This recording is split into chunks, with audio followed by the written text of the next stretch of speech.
kukaribisha kufuata habari ya jioni ya leo katika lugha bora tukufu la Kiswahili, ambayo utafungua na kuwajulisha ya kwamba ni tangu siku ya kwanza asubuhi ndio bendera ya Roma imekuwa chini kufatana na kifo ya Papa wa Roma, Papa François, ambaye aliweza hivi kufariki. Kufatana na hiyo ndio Rais wa Jamhuri ya Kidemokrasia ya Kongo Felix Antoine Tshisekedi Tshilombo aliweza kujielekeza kunako ubalozi wa Roma hapa nchini DRC kwa ajili ya kuomboleza na waaminifu wote wa Katolika pia wa ulimwengu nzima. Baba wa taifa Felix Antoine Tshisekedi Tshilombo aliweza kujielekeza hapo kwa ajili ya kutoa pole kwa msimamizi wa Papa wa Roma hapa nchini Jamhuri ya Kidemokrasia ya Kongo. Rais Felix Antoine Tshisekedi Tshilombo aliweza kuzungumzia kulingana na mpango ya maziko ya Papa François, pia mpango huo ya kuweza kuchagua mwingine ataweza hivi kuongoza papa mpya. Unapasha kujua kwamba katika mazungumzo yao waliweza pia kugusia swali kulingana na matembezi ya Papa Roma nchini DRC kwa mwaka 2023. Rais wa Jamhuri ya Kidemokrasia ya Kongo aliweza kusaini katika kitabu cha maombolezo ambao ilifunguliwa huko kunako ubalozi hapa nchini Jamhuri ya Kidemokrasia ya Kongo, akiandika ya kwamba kwa jina ya raia wa Kongomani pia yake mwenyewe baba wa taifa ametoa pole kwa waaminifu wote wa Katoliki ulimwengu nzima, pia wale wote, kwani Papa François alikuwa mwenye kutumika kwa ajili ya kujishusha. Alihubiri zaidi amani pia ushirikiano na umtu, na hasa zaidi wakati ya matembezi yake hapa nchini DRC kwa mwaka 2023. Wakongomani hawatasahabu hiyo, kwani yeye alikuwa papa wa wakosefu pia wa maskini. Waziri Mkuu Bibi Judith Suminwa Tuluka naye hivi aliweza kutoa pole kwa jina ya serikali ya Jamhuri ya Kidemokrasia ya Kongo kufatana na kifo hicho cha Papa Francisco. Mufuate mafasirio ya Franchou Bagaramba. Waziri Mkuu Bibi Judith Suminwa alijielekeza siku ya pili kunako Vonsiature Apostolique ya Kinshasa, ambapo alikwenda kutoa heshima za mwisho kwa Papa Francisco aliyefariki siku ya kwanza tarehe 11 Aprili mwaka huu akiwa na umri wa miaka 18 nyumbani kwake mjini Vatican. Mbele ya mwakilishi wa Papa humu nchini Arkiaskofu Mesha Lescovar, waziri mkuu alisifu juhudi za Papa Francisco, hasa zaidi kujihusisha kwake katika kutafuta na kuboreshwa kwa amani nchini Kongo. Mahali hapo Judith Suminwa aliweka muhuri katika buku la maombolezo lililowekwa kwa ukumbusho wa Papa. Utakumbuka ya kwamba katika hotuba yake wakati wa kusherehekea misa ya Pasaka siku ya Mungu tarehe 2 Aprili mwaka huu, Papa Francisco aliweza kuomba kwa ajili ya nchi ya Jamhuri ya Kidemokrasia ya Kongo, akimwomba Mwenyezi Mungu kuweza kuleta amani nchini humo. Na kifo hicho cha Papa, mnapaswa kujua ya kwamba viongozi wengi wametoa onyo yao hata na kugusa raia mbalimbali. Kwa mfano Mheshimiwa Fredi Kita ambaye aliweza kutoa pole yake na kuonesha sikitiko kufatana na kifo hicho cha Papa Francisco ama François, ambaye aliweza kufariki tarehe 21 Aprili usubuhi hii, ambao habari iliweza kutawanika hapo. Bwana Fredi Kita aliweza kukumbusha matembezi ya kitumishi ya Mungu ya Papa nchini Jamhuri ya Kidemokrasia ya Kongo kwa mwaka 2023, ambao iliweza kusifiwa na aliweza kupiga nukta zaidi kulingana na amani nchini DRC. Fredi Kita katika ujumbe yake aliweza hivi kualika wakongomani wote wapate kuomboleza na ushirikiano pia umoja, kwani Papa François alikuwa mtumishi wa Mungu ambaye alihubiri amani, umoja na ushirikiano. Zaidi alikuwa mtumishi wa Mungu ambaye alikuwa pembeni ya wamaskini pia wakosefu.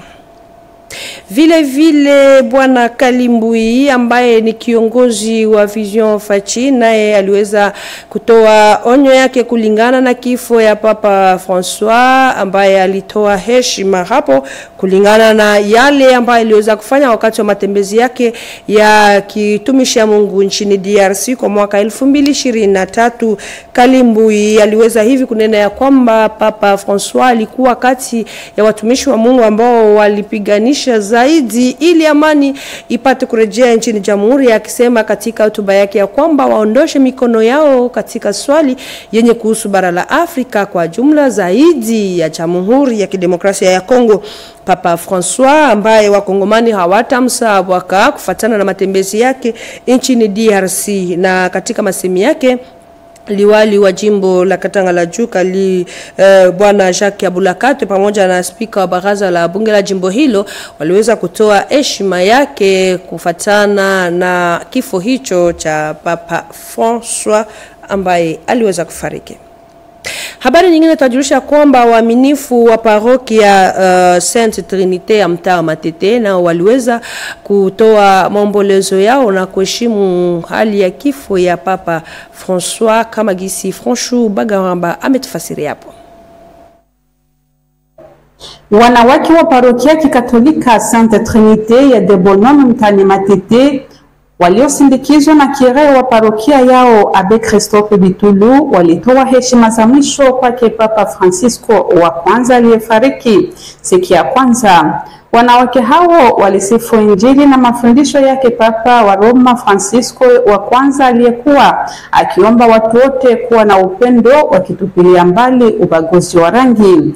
Walisifu pia juhudi zake Papa katika kutafuta amani pote duniani, hasa zaidi ziara yake ya kiinjili aliyoendesha humu nchini Jamhuri ya Kidemokrasia ya Kongo. Wakati ule aliomba kwa watesi wa nchi ya Kongo kustokuiba utajiri wa Kongomani. Wakati ule Papa alilaumu pia uvamizi wa nchi ya Kongo na nchi ya Rwanda. Mwenyezi Mungu apokee roho yake katika ufalme wake. Makamu wa waziri mkuu waziri kusika na uchumi Mukoko Samba aliweza kufanya matembezi ya kazi katika jimbo la Katanga la Juu. Franchu Bagaramba. Ziarani jimboni Katanga ya Juu, waziri mkuu makamu aliyepia waziri anayehusika na uchumi Daniel Mukoki Samba aliwatembelea wanawake wakulima wa tarafa Kipushi na Antrepo mjini Lubumbashi.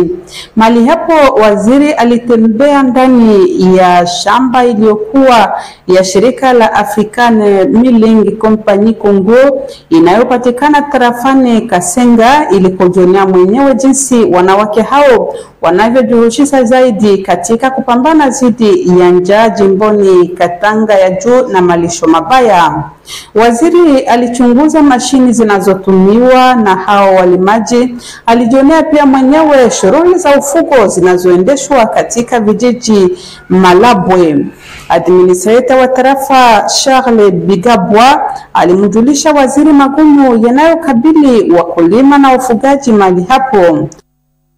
Waziri makamu kusika na mambo ya ndani Eugenie Chela Kamba aliweza kutembelea wale ambao waliweza kuguswa na ajali huko katika jimbo la Equatori. Kwa asa zaidi alitembelea kunako hospitali kuu ya mji wa Mbandaka, huko ambako alipewa mafasirio kamili na mganga mkuu wa hospitali hiyo Titi Bwana, ambaye aliweza kumfasiria makamu wa waziri kulingana na mwendo ya kulingana na hali ya wagonjwa ambao wamepatikana katika hospitali hiyo.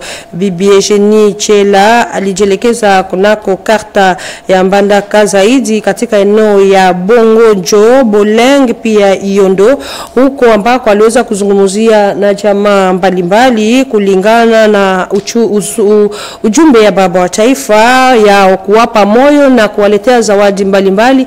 Pia aliweza kuwapa mfuko ya pesa ambao itaweza kuwaruhusu hivi kujigaramia katika shurti mbalimbali. Mnapaswa kujua ya kwamba kutembelewa kwake kwa makamu wa waziri kusika na mambo ya ndani ni kwa ajili ya kuwapa pole kwa jina ya serikali na kuwaahidi ya kwamba ombi lao ambao waliweza kutoa ombi mbalimbali ataweza kupeleka hazo kungazi za juu ili kanuni mbalimbali pate kuchukuliwa. Kufuatana na mkutano kuu ya waamuzi ambao iliweza kufanyizwa hapa mjini Kinshasa tangu tarehe 7 hadi tarehe 17 Aprili mwaka huu, nayo chini ya uongozi wake baba wa taifa Felix Antoine Tshisekedi Tshilombo, presidenti mkuu wa korti kuu Profesa Ndomba Kabeya Eli Leon, ambaye ni presidenti wa Cour de Cassation, aliweza hivi kuongoza mkutano tarehe 21 Aprili mwaka huu. Nayo mkutano huo ilikuwa ni kwa ajili ya kuweza kuchukua na kukubali pendekezo mbalimbali ambayo ilichukuliwa kunako mkutano kuu, kikao hiyo wa amzi kuu ambao ilifanywa hapa mjini Kinshasa. Katika mkutano huo ilikuwa swali kwa presidenti Ndomba Kabeya Eli Leon kuweza hivi kuomba na waamzi wapate kuheshimu na kutimiza kanuni mbalimbali ambao waliweza kuchukua, pia ombi mbalimbali yenye ilichukuliwa kwa ajili ya mwendo bora ya sekta ya sheria nchini DRC. Habari nyingine ni kuhusu ITPR. Tutajulisha ya kwamba mkutano iliweza kufanyizwa na ukatibu kuu kwa ajili ya kuchunguza hali ya kazi inayotatumika kwa mwaka 2025. Franchou Bagaramba ametufasiria hapo. Uratibu kuu ya shirika nchini husika na ujenzi upya uliandaa kikao cha kukubali nyelekezo na malengo watakayofikiria kwa mwaka 2025. Kikao hicho kilichoongozwa naye katibu mkuu wa shirika hilo husika na ujenzi upya ama reconstruction, Bwana Alexis Kalua Mwangala, kililenga kupanga yale yote yatakayofanyika na shirika hilo ili kufikiria malengo. Mashirika ndogo 10 yanayokuwa chini ya uongozi wa shirika hilo la ujenzi upya yalijulisha namna yanatumika na magumu wanayokabiliana nayo. Kikao hicho ni cha muhimu zaidi kwa sababu kitapelekea mashirika hayo madogo kupanga kikamilifu jinsi yatakayotumika. Kwa fursa hiyo, katibu mkuu Alexis Kalua alisifu juhudi za jeshi la taifa FARDC na wazalendo wanaogombea mipaka ya nchi na kutafuta amani.